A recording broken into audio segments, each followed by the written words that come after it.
Hello everybody, welcome back to my another video. So today we'll be talking about how to use booking.com flexible date search.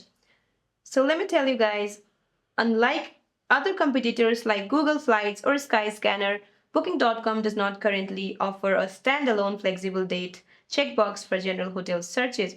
Instead, flexibility is integrated into specific tools or filters. So to access that feature, what you're gonna have to do is go to your booking.com app and then enter your destination.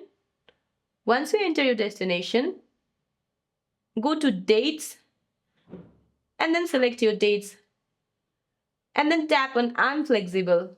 Once you tap on I'm flexible, you have to select for how long do you want to stay and then when do you want to go. Once you select this, tap on select dates to complete your process.